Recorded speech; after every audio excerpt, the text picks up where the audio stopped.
tonight. Now, as always, we'll have all the goals from all the games in the Sky Bet Football League. After knocking out Premier League clubs in midweek, we'll see the Cup Kings, Sheffield Wednesday and Hull City getting back to league action. And could Burton continue their terrific start to the season in League One? But we're going to start at the top of the Championship, where Brighton are setting a sizzling pace. They had an awkward-looking trip to Bolton, and they were without their injured goal scorers, Kazenga Lualua and Tom Mohamed. Chris Ford was watching.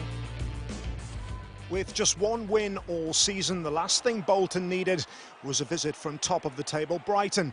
But the home side created the first chance. Max Clayton denied by David Stockdale. David Wheater was making his first start since March, but wasn't communicating well with keeper Ben Amos. Bobby Zamora took full advantage, and Dale Stevens provided the finish with Amos out of position. Zamora was involved again just minutes later, his reverse ball sending Liam Rosenior clear. His cross left Jamie Murphy with the simple task of scoring his first goal for the club. Stevens was keen to show his tackling skills were equal to his goal-scoring ones, but after breaking up play, Neil Dans tried his luck from distance, scoring his first goal in 11 months. Amos made some amends for his earlier indecision by denying Rosenior, who then wasted the rebound as well. It was an opportunity missed as the game turned on a refereeing decision. Goalscorer Murphy was shown a straight red for this challenge on Bolton scorer Dans. In fairness, it looked like he slipped as he headed into the challenge. Brighton boss Chris Hughton said after the game he felt the wrong decision was made. Using the man advantage, the home side pushed and pushed, with Gary Medine looking the most likely to get the equaliser.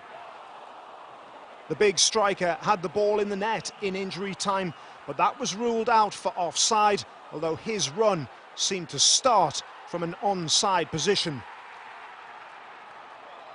There was no doubt about this one, though. In the 4th minute of added time, Bolton are Medine's 9th professional club, and this was his first goal for them, as the league leaders were denied another 3 points. Well, the former Brighton defender Adam Virgo is with us. Brighton remain unbeaten. Bolton, though, buoyed by that fight back. Neil Lennon, their manager, says they got what they deserved. Is that a fair comment? Oh, most definitely, George. I thought they had a real go today, and I thought they were fantastic for their results. And just sometimes as well, when results are not going for you, not scoring many goals, league leaders coming in as well, Brighton. I thought it was a really battling performance for Neil Lennon's side. I think we've got a sneak preview of what we're going to see in a minute. Burnley against Reading. Brighton, though, dropping points, so it was up to the rest to make up some ground. There was a big game, as we just saw a little bit of at Turf Moor. Burnley against Reading. 3rd against 6th, this one, and this man was on the bench, Joey Barton. He did, and he came on second half, and I thought he played really, really well, but Sean Dyche would have been very disappointed the way that his side started. I thought they were very, very poor, very, very flat, and it was the consequences of how Reading played. They really played on the front foot.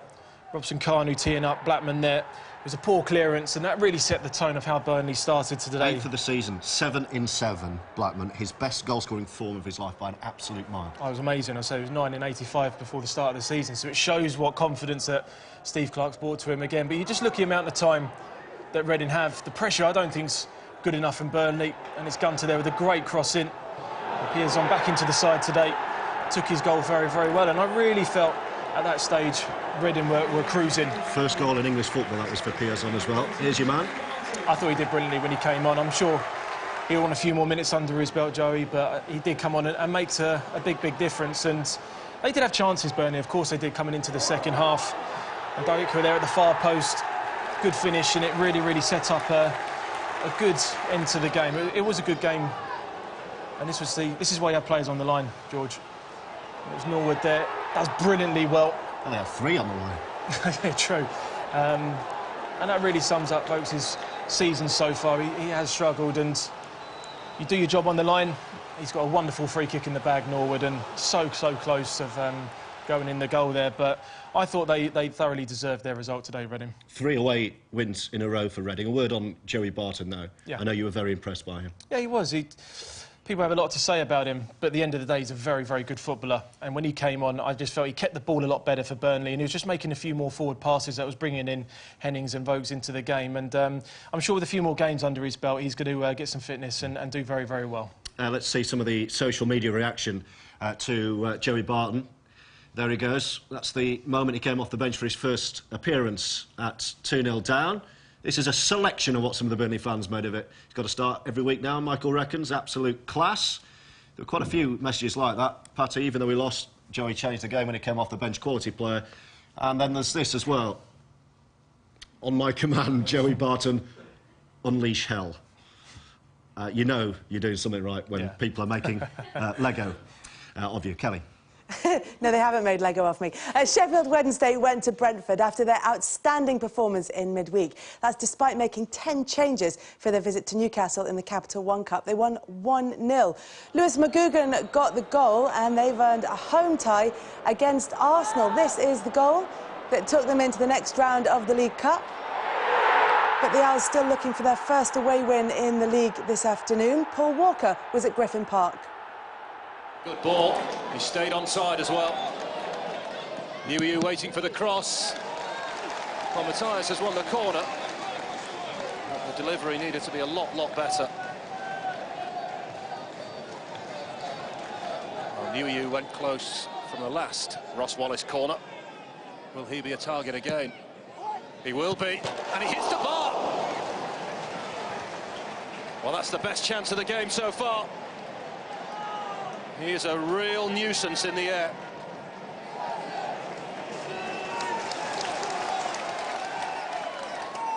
Judge. 3 in the box. Deep cross. Big one under the back of it and tipped away by Westwood in the end. That's a very good stop. In the end, I think it just grazed the top of the crossbar rather than the fingertips of Kieran Westwood.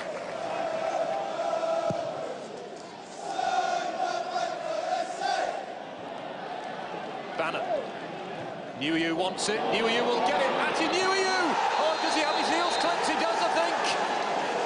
The penalty's been given. A foul on Niu. 34 minutes on the clock. Niu called for it. When the ball reaches him, Tarkowski takes his legs. Well, now we've got a discussion between the referee and the assistant referee. Well, let's see what action is taken here. And there's the red card. Brentford are down to 10.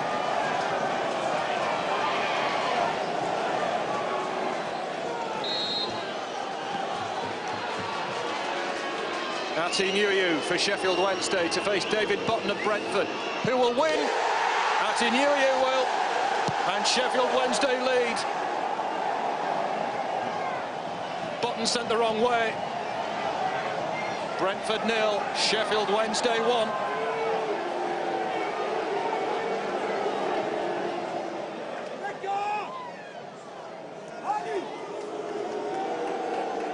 This is McCormack. And Judge fancies a run at Jack Hunt here, who's got the pace to match him stride for stride, but there is a foul. He is quick, Jack Hunt. He will take some beating on the outside like that. Taken by Judge over the 6-yard box beyond everybody and off the upright. How close can you get? A wicked ball in. No one on the end of it. Portuguese forward for a Portuguese forward. Lucas João, a Portuguese under-21 international. Paid £2 million for him. He's seen as one for the future. Alan takes it off the toe of Vibe. One back by Clark. Alan going after him. Is that going to be a free kick? I suspect it will be. Here's the challenge again. And he will say there was nothing in that. Elan goes into the book. Wallace. Elan. Now Lucas João buys himself some room. Good strike! Oh, good save, Button. I thought that was whistling in. But Button did ever so well to get down to keep that one out. That was a vicious drive from Lucas João.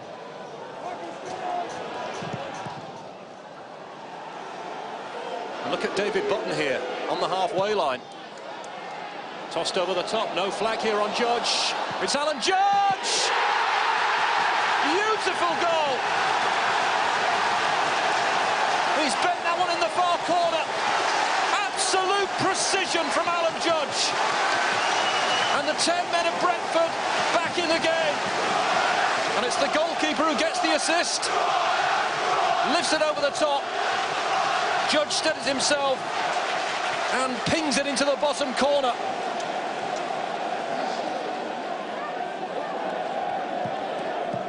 No goalkeeper on the planet was saving that one. This is Juricin. And now Canos. Oh, and Elan, don't forget, has already been booked. Well, I think he's going here. He's off, you know, and he knows it. Well, he'll walk away, but he knows what's coming, Jeremy Elan. He's already heading towards the tunnel. No complaints at all from Jeremy Elan. He knew his fate. It was Juricin who got clear of him, and he puts his arm across him and makes absolutely sure he's not getting to that ball. Final minute of the game. Added time to come. Still 1-1. Both teams down to 10 men. Judge looking for Juricin, away by Bannon. Wallace looking to set Lucas João on his way, and he'll nick it off O'Connell. This to win it, surely for Sheffield Wednesday! Lucas João for the Owls! Right at the death. Look at the scenes on the Sheffield Wednesday bench. Utter relief and utter joy for Lucas João. O'Connell has been magnificent since coming on, but gets his pocket picked here. And Lucas João strokes it beyond David Button. Brentford 1, Sheffield Wednesday 2. Can we start with the penalty and the sending off? Because that's a big talking point tonight. Bad decision, from, especially from the linesman. When he's on one line, he asks him. He takes a long time to make a decision. Yeah, it's a pity, but yeah, it's happened in football. Today we did a very good first part, second part not so well, but the good teams, sometimes they don't play so well and they win. So we are happy about that, we are in good way. Let's see what will happen in the future, because we have another match on Saturday. And joining us now, a man once compared to Xavi and Iniesta, the Sheffield Wednesday and Scotland midfielder, Barry Bannon.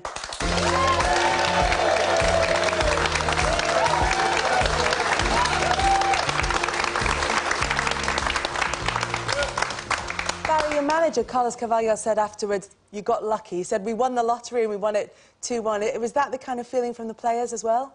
Yeah, probably. We didn't play too well second half. I thought we had the game plan first half and we stuck to it, did really well. They had the sending off and it changed the game. We thought it would have been in our favour, but it kind of worked in their favour and they did really well second half. And you've got to give fair play to them. They came at us, and I think what the manager said, we got luckily.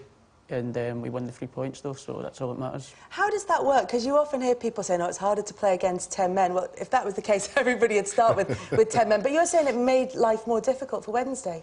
Yeah, I think we kind of went away from our game plan in the second half as well, which didn't help.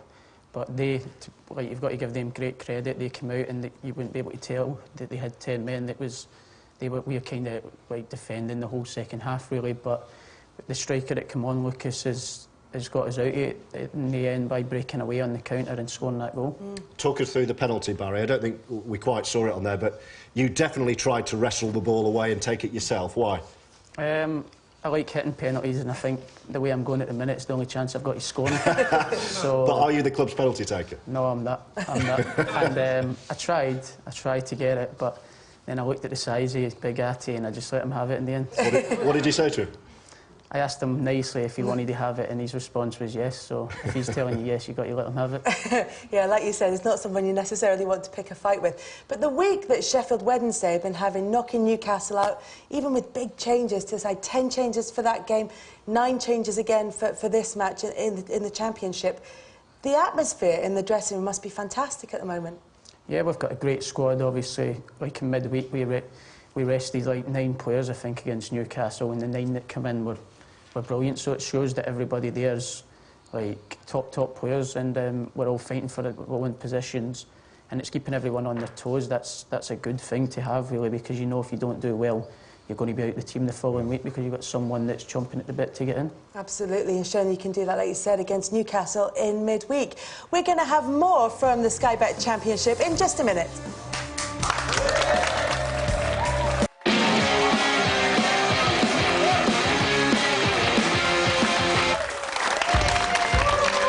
Welcome back to Football League tonight, live on Channel 5. More of today's action now from the Sky Bet Championship in just a moment. First, though, here are the best bits from last night. This is a West London derby, Fulham and Queen's Park Rangers at Craven Cottage, and your commentators are Andy Hinchcliffe and Bill Leslie. O'Hara. Husband gets his cross in. Dembele, what a start! This young man is making quite the name for himself. Moussa Dembele gets Fulham off to a flyer. Well, it's a wonderfully controlled head. It's a brilliant ball in, but just look at the two defenders that he gets in between here. Moussa Dembele, but defensively, once again, Queen's Park Rangers caught out badly. Here's Luongo onside, but finding the side netting only. Well, it's a fabulous attack, but Massimo Luongo had far more time than he appreciated here. Goes at it with his left foot, could have taken a touch, and he's got the whole of the goal to aim at. Dembele, Pringle. Lovely attempted ball back to Dembele. Angela cut it out. Here's Pringle, he's stolen it. Can he get it onto his left? He can! Wonderful goal from Ben Pringle. Fulham 2, Queen's Park Rangers 0.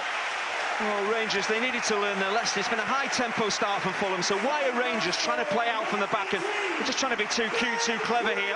What are they doing? Square passes against a team that clearly is up for it. It's going to close you down. You don't gift a ball to Ben Pringle with his left foot 20 yards out. He's going to punish you. Husband. He's looked full of ambition getting forward. Exchanging passes with McCormack. Here's Kearney. Oh, lovely ball. It's McCormack. It's 3! 3 up inside half an hour. And Ross McCormack gets in on the act again. Well, we're not long into the championship season, but this is one of the best team goals you're going to see all season long. Patience at the back. They don't rush it forward. A wonderfully weighted pass, but once McCormack gets in, there's only one thing going to happen. He's going to stick it in the back of the net. Brilliant team goal from Fulham. Well, it's time for Queen's Park Rangers to look inside, look for characters, look for combative performance to try and dig themselves out of this situation. And Sharon Cherry, not that amused to be withdrawn. He's heading off round the pitch, and it's a long and lonely walk, albeit in front of the Queen's Park Rangers fans. I'm sorry, I don't think this is right at all, though. He should be sitting on the bench supporting his teammates here. Suddenly the alarm bells ring as Charlie Austin goes to ground, and it's about to lurch by the look of things from bad to even worse. Well, this is an absolute nightmare for Chris Ramsey.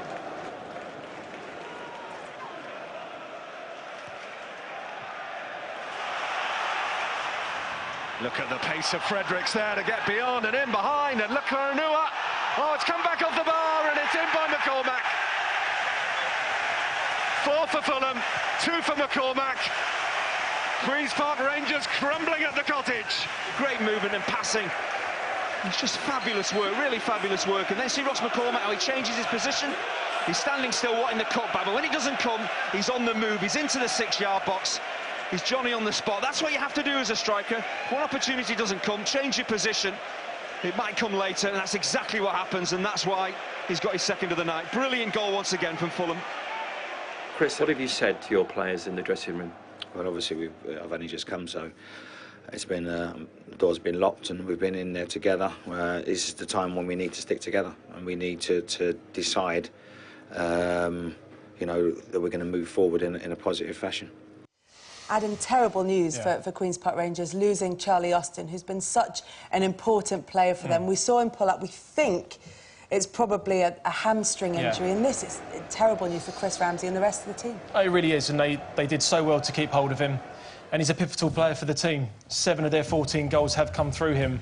And if he does have a hamstring injury, these are the games potentially he could miss while he's rehabilitating. And they're important. They're games where Queen's Park Rangers, I mean, they need him in all their games, but there are really important fixtures in here. Listen, every game in the Championship is very, very important, but with an injury like he's got now and the lack of strikers that Chris has really got to choose from, what you don't want to do is bring him back too quickly, and all of a sudden you cause more problems for Charlie. But they're big, big games coming up. You know, winnable games against Bolton, as well as Birmingham as well. So it was a bad night at the office, a lot of individual errors, and it just wasn't a great night for Chris, but I'm sure they can bounce back. I mean, you mentioned how many of their goals Charlie Austin has scored, also the fact that they're quite short on strikers to come in and deputise for him. Where are they going to get their goals from? Well, I'd say Jamie Mackie was one, but he went off injured. So the midfield has to really come into play now. Now, however, Chris chooses to play the formation, you know, they might not even play with a recognised striker. So the players now need to step up. They've got good midfielders to cope with that. But it's going to be tough for Chris, even though he's had quite a tough start to managerial career already. It is looking quite tough. Are we seeing tensions between the players and Chris Ramsey at the moment? I think so. I think it was wrong of Sherry to go off like he did. You're 3-0 down and you get substituted for the good of the team. You try and bring on another striker to get back in the game. You don't walk off down the pitch, clap your own fans and you know, put your thumbs up to people. You don't do that. You sit on the bench, you stay with your teammates, you stay as a team, and you try and get behind the manager as much as possible. Everybody gets substituted quite early on in their career. I had enough times in my career, you know. But it was very, very wrong of him. Yeah, well, it's the pressures of trying to get promoted to the Premier League. And for other clubs, George, it's just about trying to stay in the division. Yeah, before today, Kelly, the teams promoted to the Championship had only managed to accrue 18 points out of a possible 72 between them. MK Dons had the best record of the three with 7 points, but they were still among the favourites to go down. Fresh from the biggest ever defeat against Southampton in the Cup in midweek, the Dons welcomed improving Derby to Stadium MK. Commentary of this one comes from David Prutton and Daniel Mann.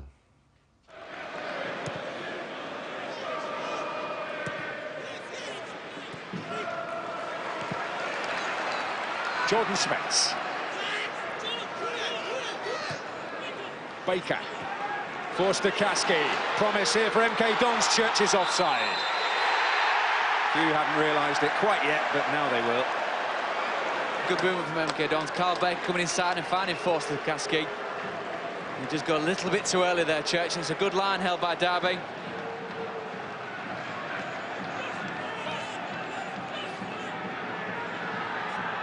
Lewington into Reeves. He stood it up delightfully. Baker arriving. Church is in there. What a remarkable stop by Carson and a huge escape for Derby.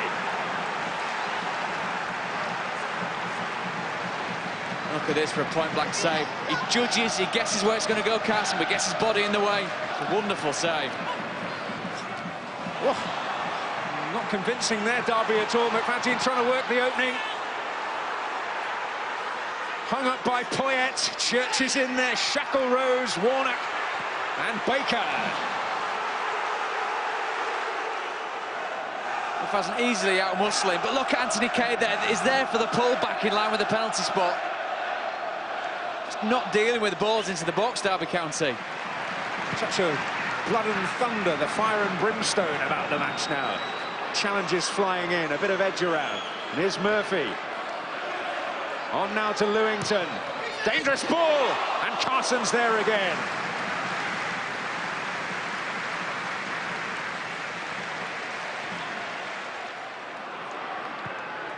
Oh, and Ince. Space could be inviting here. Thomas Ince.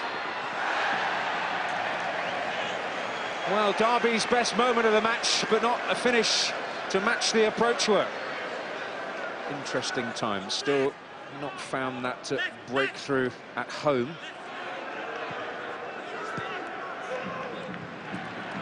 Here's Warnock.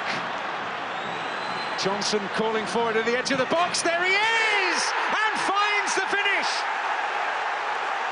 That's precisely the impact they're looking for from Bradley Johnson.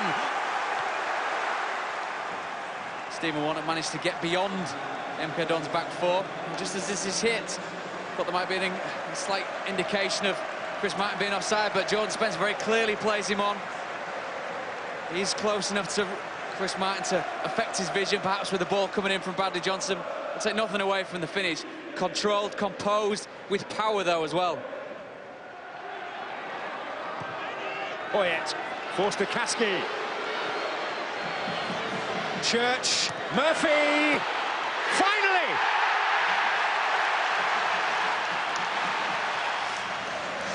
It's good build-up play again.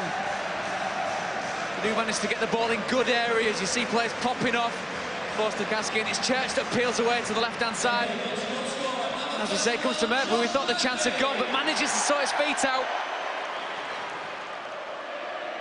Gets it under control. It bounces around a little bit, but he's first to react to his poor touch.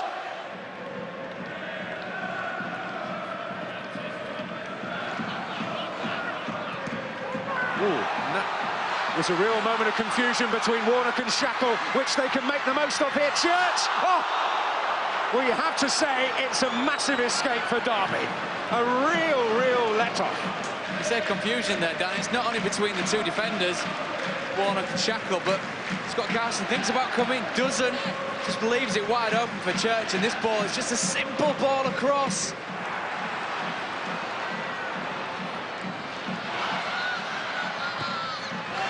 Church forcing a corner.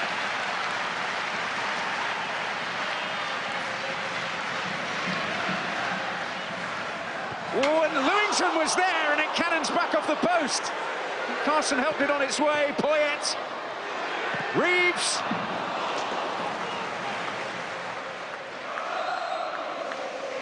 Great touch there from Carson onto the post.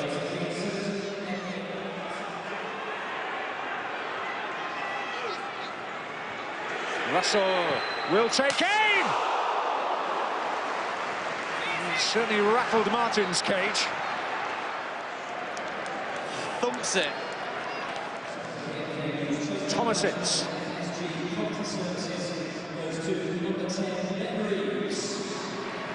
Hendrick. Ince. Promise here. Thomasins. Must be! Darren Bent. That quality is finally told for Derby, and they're on the brink of recording a hat-trick of away wins in the Championship. It's good build-up play by Derby. You see Thomasins getting back on the ball, but he carries on his run. Absolutely nobody picks him up. He's in acres of space. Both plays in the first instance, and then Darren Bent, both definitely onside. He's not going to miss from there. Maynard is in there. Hall got it down. Lewington, deflection. In terms of possession, in terms of quality, in terms of effort, they do deserve something from this game. Oh, and Carson was in all kinds of trouble, and Andy Vyman, I think, spared his blushes. What an extraordinary incident. Hall, where's it going to drop now? Well, a day that, by and large, has been marked by inspirational goalkeeping from him. Almost ended there with a touch of farce. Oh, and Ince. They've got a clear run to seal it here, which Ince does. To rub salt into the MK Dons wounds. You can't dwell on the ball here. You've got Thomasins bearing down on you. And once he's away, was it ever really in doubt? Cool finish. David Martin almost resigned to the fact that Thomasins is going to put this away. Sealed with a touch of style. I'm much prouder of my players today than what I was last season, because it's a little bit more difficult and they still stuck to the principles. Sticking to principles when things are going right are easy. Not when things aren't dropping for you. That's a sign of a strong man and strong mentality amongst the group. And that'll serve us in great stead in forthcoming games. Yeah, good win that for Derby County, who now appear to be heading in the right direction. MK Dons, though, a tough baptism for them in the Championship at the moment. Ellie and Steve, a couple of fans watching that with me, trying to spot yourselves in the crowd. Steve, is this a reality check? Do you still have faith in the team and the manager at this level? Yeah, the team and the manager I've got faith in, but we are going to struggle if we can't score goals. We do need a proven goal scorer. So money has to be found from somewhere to bring somebody in. Yeah, I mean, we're playing really well. We just need to score the goals. I mean, if we hopefully, well, we need to win against Bristol next weekend. and hopefully it'll give the fans a boost as well after losing the last Yeah, we 5, should have got 6 something out games. of today's game, and even last week we should have got something out. It's just the way the ball's running for us at the moment. It's not And going how are your our way. optimism levels just finally between 1 and 10? 10 being very optimistic. 5, 6. I'd say 7, 8. Right, add them together, we've got 13. Yeah. There you go. Kelly. All right, stay with us for more from the Championship, including midweek Cup heroes Hull at home to Blackburn.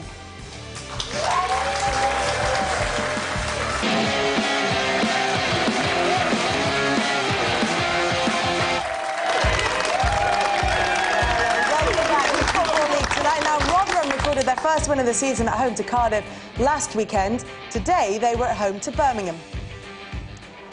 A bad week for Birmingham took just over half an hour to get even worse. Joe Newell's pass found the feet of Matt Derbyshire, who took great delight in scoring against his former club. Rotherham were still basking in the glow of their first league win of the season, achieved last weekend. Well, now they can enjoy their second. Stephen Gleeson's hesitation, all that Tony Andrew required to score his first goal for the Millers. Although Birmingham were wobbling like a boxer on the ropes, they and Andrew Shinnie did their best to make amends, but they couldn't land a punch.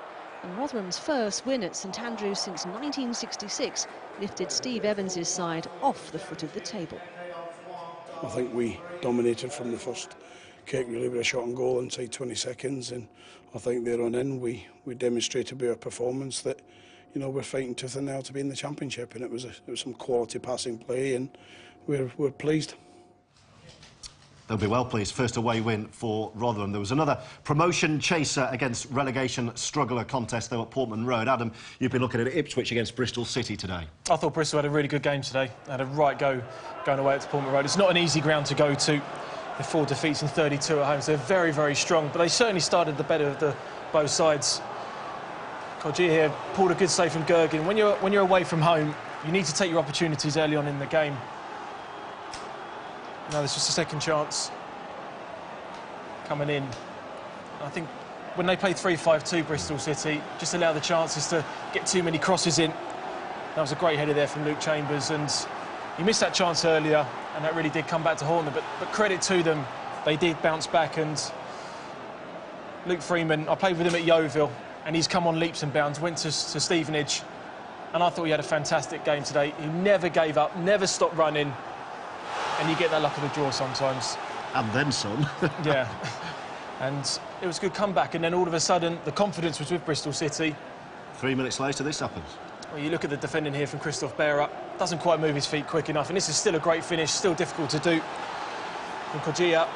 And you really felt then that I felt Bristol City were going to go on and 5 in his last 8, Kogia, the points. Frenchman. Scored 15 in 28 in the French second division last season. But I think this has been Bristol City's problem all season.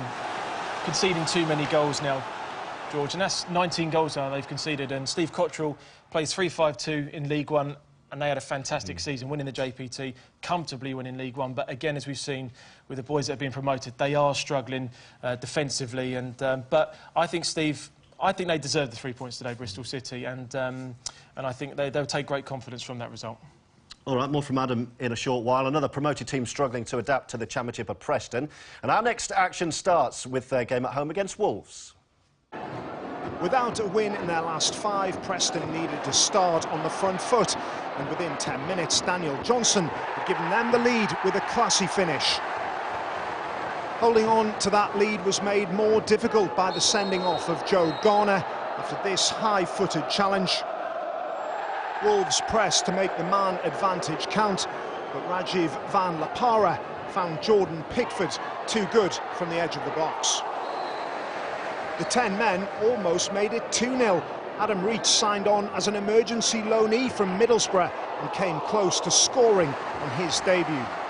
Referee Trevor Kettle had shown red cards in each of his last 2 matches before this one. A second yellow for Bailey Wright made it 4 red cards for Kettle in just 3 games. The 9 men couldn't hold on, and in the 90th minute, Kevin MacDonald was given too much space and produced a spectacular finish to rescue a point. If Wales rugby fans were looking for a positive Anglo-Welsh sporting omen ahead of the trip to Twickenham, the Cardiff City Stadium was a good place to start. The Bluebirds tend to thrive there and almost took the lead through Anthony Pilkington. Just one home defeat in their last 6 is one of many Cardiff reasons to be cheerful, even though Sean Morrison and Kenwyne Jones couldn't quite convert. Charlton's away form is a concern. They haven't won on their league travels since mid-March, but Tony Watt almost struck the first blow. The visitors, though, did take the lead thanks to an instinctive finish from 18-year-old Carlin Ahern Grant, with his first league goal for the club. But that advantage was to last just 4 minutes. The Charlton defence had a lapse of concentration, and Joe Mason didn't need a second invitation. Russell Slade's side had lost their previous 2 league matches, but they ended that mini-slump when Peter Whittingham set up Morrison, and that was good enough to propel them into playoff contention. Steve Bruce is quickly putting last season's relegation behind him and making the KC Stadium a formidable place to visit with 3 wins from 4 already.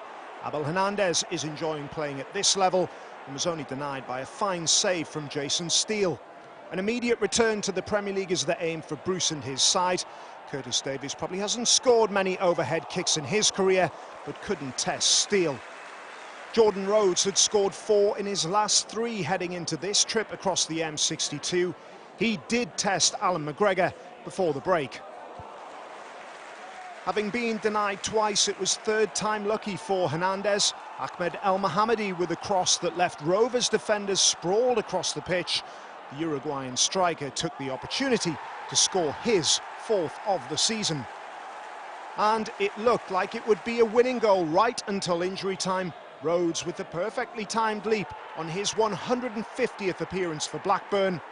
Rovers could have won it, but for a fantastic save from McGregor, denying substitute Hope Akpan. It's a 5th draw of the season for Gary Bowyer's side. Thursday night used to mean top of the pops. Ask your parents, not you, you'll remember. But this week it also meant Championship football, with Huddersfield at home to Nottingham Forest. Nottingham Forest missed out on the chance to move into the top 6 on a frustrating night in West Yorkshire. It all started so well, with much to admire in the precision of Eric Lehigh and the finish of Ryan Mendes, his first goal for the club. Fine margins were also to play a major part in the moment that might have sealed all 3 points for the visitors.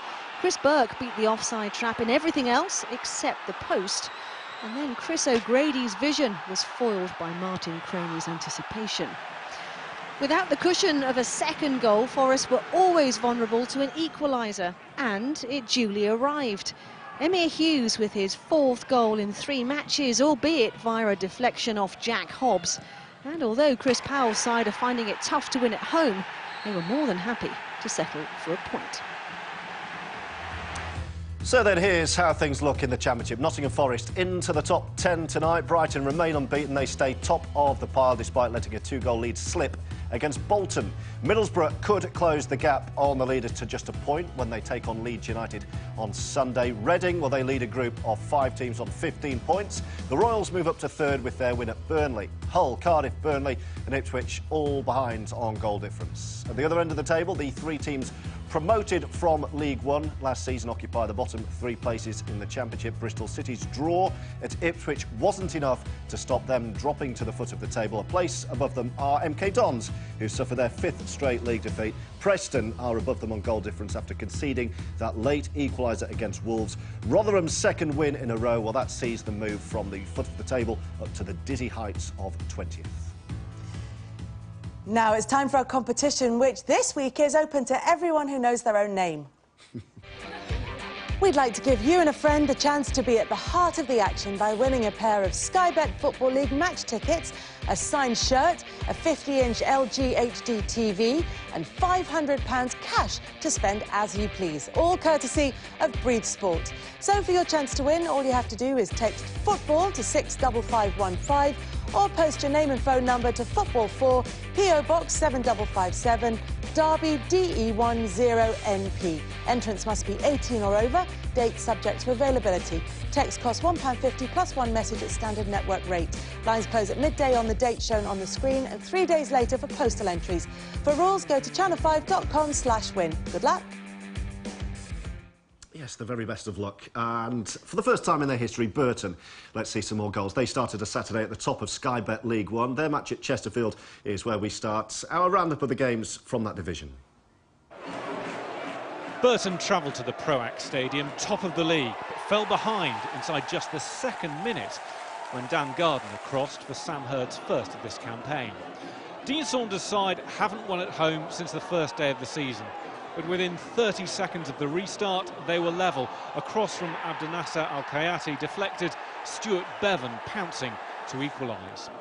Jimmy Floyd Hasselbank's been warning against complacency, such as Burton's recent form, but they pushed for a winner. A cross from Mark Duffy, well left by Damien McCrory, but Lucas Akins could only hit the bar. Chesterfield were also desperate for a home victory. Frenchman Armand Nandouillet coming closest. Deep into injury time, the Spyrites had a shout for a penalty, but Callum Butcher didn't make contact with Jay O'Shea, according to the referee, and Burton, who've never managed to string together 4 away wins in the Football League on the trot, went up the other end. Al-Kayati again involved for Jerome Binnon-Williams to make history for the Brewers. We need the boys who are coming off the bench today. It was Jerome Binnon-Williams who done it. Hopefully next week it's somebody else. But he did ever so well for the goal and kept his composure. There was a bit of controversy on the edge of the box whether it was a penalty on Jay O'Shea, and they broke on us and scored, and it's just like a kick in the teeth. For Burton's closest challengers at the top of League One, Jose Mourinho's compliments in midweek were still ringing in the ears as Tom Bradshaw's 8th of the season saw Walsall take an early lead against Crewe. But while the Saddlers' quality of football so impressed the Special One in the League Cup defeat to Chelsea on Wednesday night, the defending left a lot to be desired here as Ben Nugent took advantage of more than one lapse in concentration. It was his first goal for the club. Gillingham are yet to suffer back-to-back defeats under manager Justin Edinburgh, but they lost last week and created few chances at Oakwell. Midway through the first half, Josh Scowen's cross was only cleared as far as Ben Pearson, on loan from Manchester United. That 20-yard strike, his first for Barnsley this season. Barnsley boss Lee Johnson's been forced to deny this week that he's setting his team up too defensively, but they'll have no problem with a long ball like that, finding Marley Watkins just before the half-time whistle. Sam Winnell sealing all 3 points, meaning the Gills missed the chance to move up to second. Coventry were given a rude reminder of Leon Clark's goal-scoring prowess. His 28 goals in a productive 12 months there became somewhat less of a fond memory for Sky Blues fans when he opened the scoring for Bury. And the curse of the former striker struck again early in the second half as Clark fell over the already fallen over Redder Johnson. Penalty Bury. His 7th goal in 8 games in all competitions duly followed. And it looked like being another fruitful afternoon for the division's leading scorers. Johnson did gain some consolation soon after, rising highest to power home after Tom Armstrong's corner. And Coventry in the end were unlucky to leave Gig Lane empty-handed. With just a handful of goals in his 16-year career, right-back Sam Ricketts wasn't necessarily the man you'd want to see letting fly with his left foot from 25 yards. But let fly he did. Bury just about holding out for the win.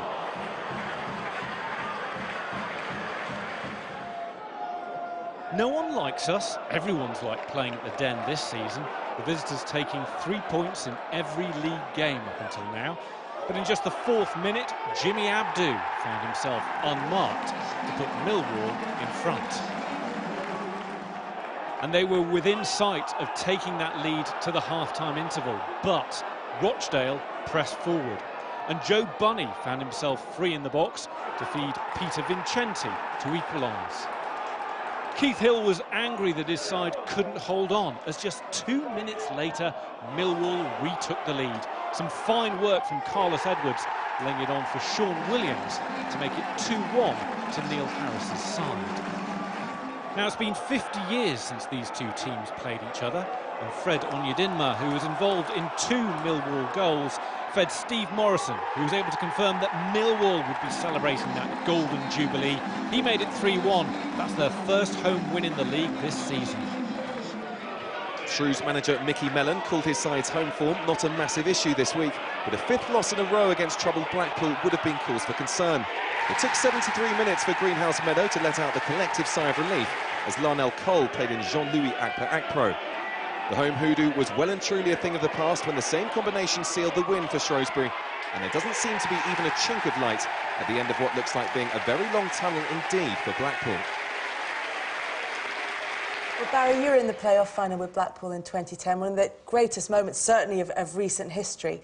How much does it hurt you to see where they are now and where the club's heading?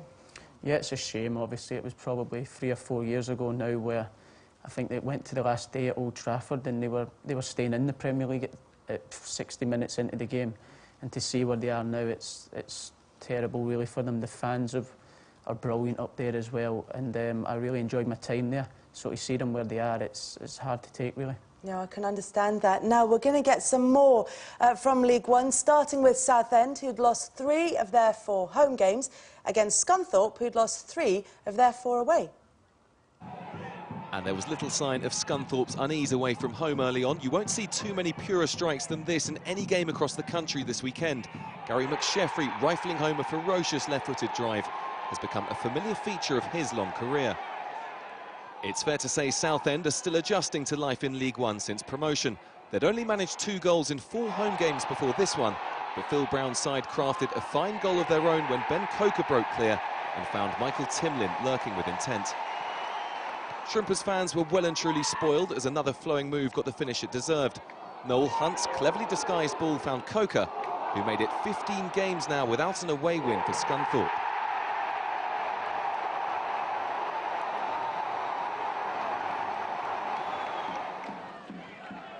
Port Vale's form has been poor of late, 3 defeats in 4 games, so a familiar feeling when Fleetwood's Bobby Grant was able to jink his way into the penalty area to score his first goal since joining this summer. Colin Daniel was brought on at half-time, and 10 minutes later, a long ball to AJ Leach-Smith fell to Daniel, who was able to score the equaliser. Fleetwood have struggled at home, just 1 win in their last 6 league games at Highbury. And 10 minutes after they'd conceded the lead, Victor Nirinold gave away a penalty, taking down Anthony Grant. Sam Foley was able to step up to score his 3rd of the season, to give the Valiants their first win on the road of this campaign. It took just 3 minutes for Colchester to get into their stride at the county ground. Matthew Briggs bombed down the left flank to tee up George Moncur for his 5th of the season, as he continues to follow the family tradition of scoring goals from the number 10 position. Swindon were back in it when 2 loanees combined to convert Fabian Robert's corner. Jordan Turnbull rising highest to flick into the path of Wes Thomas. But Colchester were to achieve something they hadn't managed in over 2 years. A 2nd straight-away win sealed by their 2nd beautifully worked goal of the afternoon. Callum Harriott, Owen Garvin and Marvin Sordell combined brilliantly, with Harriott providing the finishing touch. Time now for another quick break. More from Sky Bet League One coming up, including Peterborough's first match with Graham Wesley in charge. Back in a sec.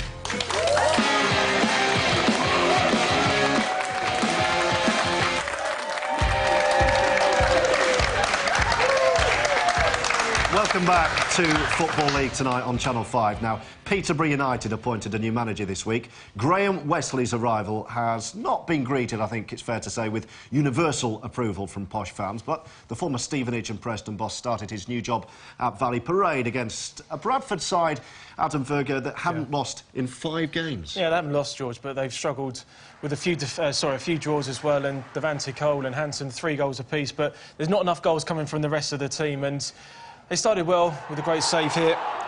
Steve Davis, the keeper, making a timely save, and Peter Bramman kept enough clean sheets, as we know, and they rode their luck there, but really came into their own and took the game to Bradford. This was a great run inside. You get a little bit of luck there from Madison's shot. Leon goal there, just finishing the final touch there. You've got to always go on the second chances with the goalkeeper when he parries it. 3rd goal in 3 for him. Yeah, and this was really, again, could have barely too much time, a few step overs.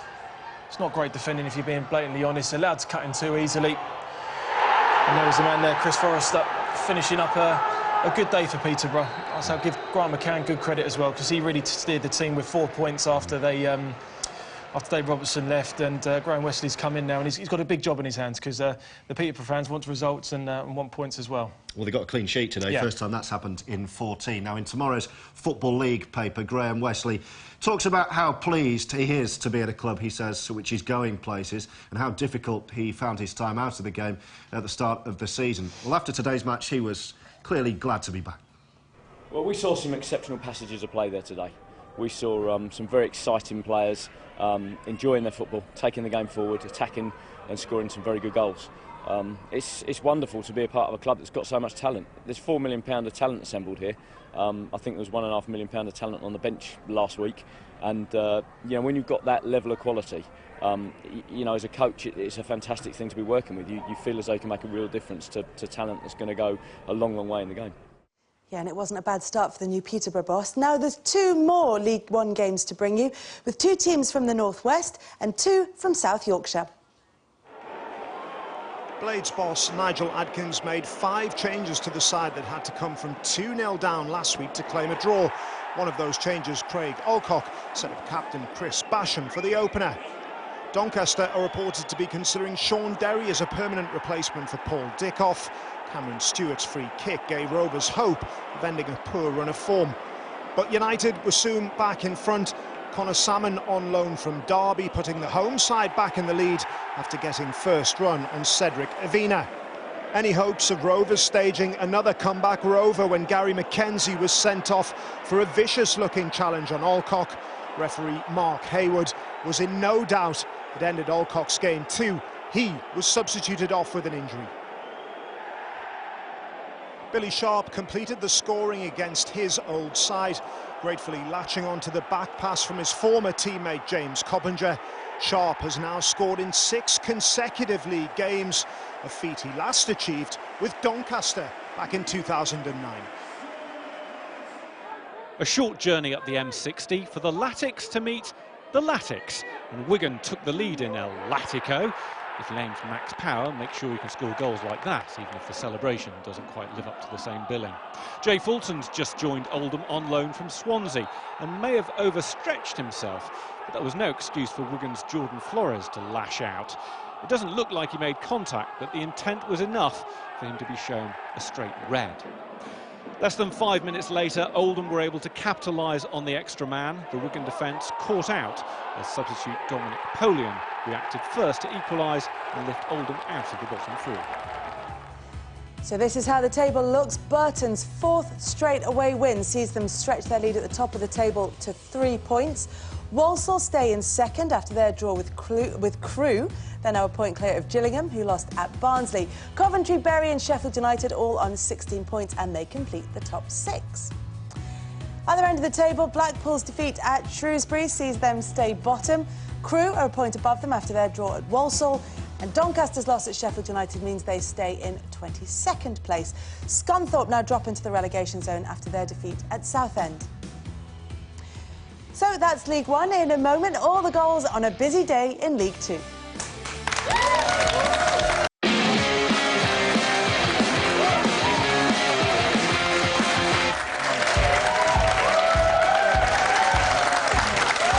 Hello again. So Portsmouth began the day as the only unbeaten team in Sky Bet League Two. They were Adam's old club, Bristol Rovers. So how did they get on, Adam? They did very well, Kelly. They did very, very well. And they scored some cracking goals. And I don't think it really helped by the defending that Bristol Rovers had today. Carl Bennett, I think, has been a great signing for Paul. And it was a wonderful ball in. And Gareth Evans won't score a better header than that. And that really set the tempo for Paul Cook's side. But again, you think this is an own goal off McCleary, but it's a great run from Easter across the near post. And you really felt that Bristol Rovers were getting back into the game. And this was really, really poor defending by Portsmouth. And felt to the man of the moment, Jermaine Easter, took a great touch out, struck the post, and on another day that goes in. Just at the moment, at the Memorial Ground especially, as a home player, it is sometimes difficult to play, and the fans do expect. But you won't see a better cross from this, from Ben Davies. When you play against 3-5-2, you've got to get the ball out wide as quickly as possible, and that allows crosses to come in. And Jaden Stockley there, going in between the 6-yard box, a defender and centre-half. And I thought Paul's team were deserved 3 points. It's a tough job for Darryl down there. They did so well in the National League last season, and they're not really scoring enough goals. So Matty Taylor scored 28 goals last season. He scored 1 this season. So you kind of know where he's struggling a little bit. But I think he will get the time to turn it around. He's an excellent manager. Yeah, you see where the change is needed. Yeah. But nevertheless, Portsmouth through a potentially difficult away trip unscathed, George. Well, Portsmouth weren't the only team at the top of League Two with a tricky away game today. Frontrunners Leyton Orient and most of the teams actually just behind them were also on the road. Leyton Orient made a bright start to the season, but they've stumbled of late and there were few chances at Sixfields, the best falling to an ambitious Sandro Semedo. Orient are without a win in 4 games, and as they pushed forward, Sammy Moore crossed, but Connor Essam saw his header saved. Off the field, it's been a tough week for the Cobblers, told they've got 3 weeks to repay a £10 million loan. But in the 3rd minute of injury time, Dominic Calvert-Lewin, on loan from Sheffield United, put them in front. You wouldn't have wanted to try to beat the traffic at this match, though, as in the 97th minute, a free kick from Dean Cox gave them an equaliser, but Orient do drop to 3rd. Great character, great resolve, and we can play better. We know we can. You know, we didn't play great today. I'm not hiding behind anything, but as I said, when you get that close to a victory, to get it snatched up from away from you is really hard to take. Victory for Plymouth at Mansfield might have been enough to take the Pilgrims, in purple, top of League Two. And they nearly went ahead early on, but this Ruben Reid volley crashed against the frame of the goal, much to the home side's delight. But Mansfield are unbeaten in front of their own fans this term, and they had a great chance to steal all 3 points. Nathan Thomas, though, firing just wide to leave the scoreline goalless. It wasn't the best weekend for football in the southwest as Exeter's unbeaten home record unravelled. Joe Jacobson marking the beginning of the end with a beauty. Wickham have only lost once away from home in the league since last October, and with counter-attacking football like this, it's easy to see why. Gary Thompson ensuring a happy coach journey back to Buckinghamshire. Victory for Accrington away at Crawley would be the first time that Stanley had won 3 successive league games in a year. Well, Josh Windas's dad, Dean, certainly had an eye for goal in his playing days, and his son's proving to be a handful for defenders as well. He drew a foul here from Crawley's Luke Rooney, which earned the visitors a penalty and Rooney a red card. And after having scored twice last weekend, Windass made no mistake from 12 yards. That was his 9th goal of the season. Within a couple of minutes and just seconds before the half-time whistle, it was 2-0 to the visitors. Matt Crooks finishing well to give Stanley a comfortable cushion at the interval. Crawley never really looked like scoring what would have been only their 2nd home league goal of the season, and in the 89th minute, Accrington put the match to bed. Sean McConville teed up Billy Key, who twisted and turned to make it 3 goals in his last 3 games and 7 goals for Accrington in their last 2 matches. Referee Tim Robinson almost claimed an assist in this one. He did well to allow play to continue with Morecambe on the attack, and his decision-making almost paid off for the visitors when Kevin Ellison's flicked header was inches away from giving Jim Bentley's side the lead. The referee was involved again when he had to consult with his assistant on whether or not Kemar Roof was fouled inside or outside of the box. After a brief conversation, the decision was inside. Roof took responsibility for the penalty, but became the 3rd Oxford player this season to miss an opportunity from the spot. That is what happened at the top of League Two. When we return, we'll see how the teams at the bottom got on. Don't go anywhere.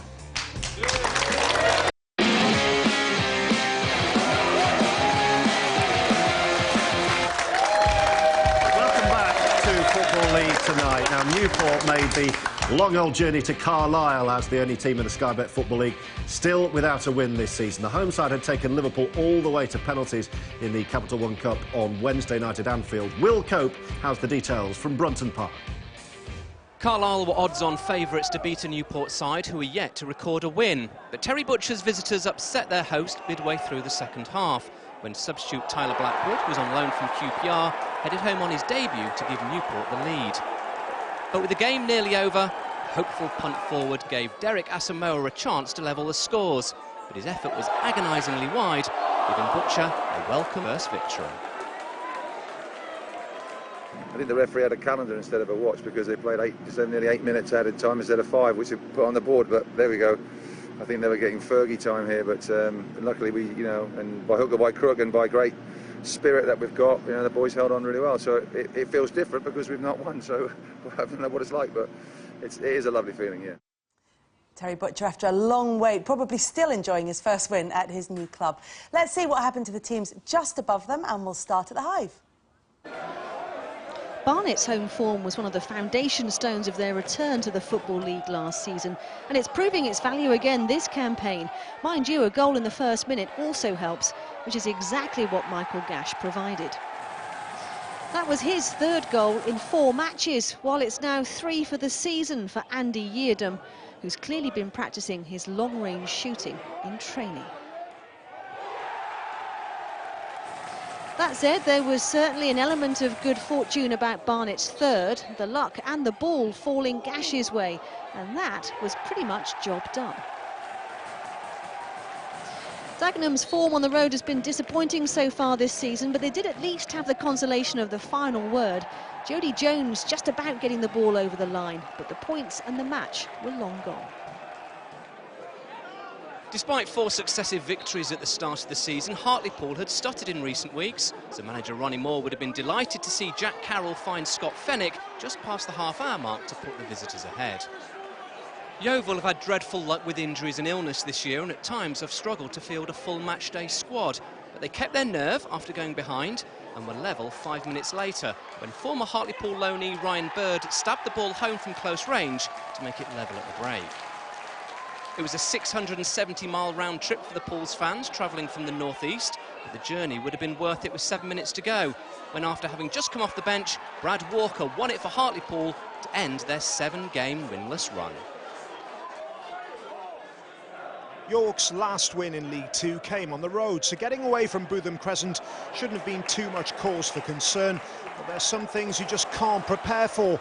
And when the experienced Scott Flinders took his eye off the ball for a split second, Isaiah McLeod pounced for his 4th of the season. James Berrett came close to equalising for York, but there was no mistake from Roy Carroll. The Northern Irishman turns 38 on Wednesday. He's still agile enough. The home side came close to adding a second. Michael Edwards denied by the width of the post. County hold on for a 3rd straight home win. Despite being 6th from bottom of League Two, Luton had won 3 of their last 4 matches in all competitions prior to their game with Wimbledon at Kenilworth Road. And they probably felt their decent run was going to continue when Wimbledon's Carly Osborne was booked twice in a matter of minutes. His first booking for a foul on Josh McCoyd, and then 5 minutes later, he was late on Cameron McGeehan. It left the visitors down to 10 men with more than half the game to go. Wimbledon looked to be holding on for a draw until a corner created havoc in the penalty area, and substitute Jack Marriott tapped in from close range with 11 minutes left to give the host the lead. And after almost 4 minutes of added time at the end of the 90, Marriott made it 2 for him and 2 for the Hatters, and in the process moved them up 3 places in the division.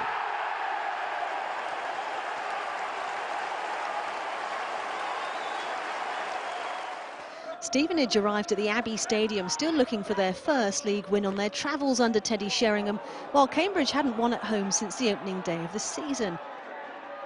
You sensed something had to give, and it was almost the Cambridge crossbar, as Charlie Lee did everything but score. The home side recovered their composure, though, and responded with a chance of their own. Robbie Simpson finding the target, and Stevenage keeper Jesse Yorinen in great form. And that was pretty much that, as the match crept into the 97th minute and play all but disappeared behind the stand. A draw seemed inevitable until Harrison Dunk, whose nickname must surely be Slam after this, struck a winner that meant delight for Cambridge, but was so cruel on Stevenage. So let's wrap things up then in League Two. Portsmouth moved to the top of the pile after winning at Bristol Rovers. They remain unbeaten. Wickham's win at Exeter sees them move up to 2nd. They're now above Leyton Orient on goal difference. Plymouth dropped to 4th. Accrington's 3rd win in a row sees them move up to 5th. Oxford and Morecambe, who drew with each other today, they complete the top 7. Northampton are also on 14 points. At the other end of the table, Newport stay bottom despite getting that first win of the campaign at Carlisle. They were the last side in the Football League to record a victory this season. Crawley's fourth straight loss sees them stay 23rd. Dagenham and Redbridge are replaced above them on goal difference. Yeovil are a point clear of the Daggers after losing at home to Hartlepool. And that is nearly that. So when all's said and done, and at the end of the day, we saw Brighton stay at the top of the Championship despite conceding a last-minute equaliser at Bolton. We saw Burton continue their great start to the season at the very top of League One. And in League Two, we saw Terry Butcher's Newport record their first win of the campaign at Carlisle with a helping hand from the home team. So, as always, thank you very much to Adam for joining us here on Football League tonight, and to Barry Bannon, whose Sheffield Wednesday side were just one of a number of teams to score crucial late goals. Here's the best of them. Good night. Good night.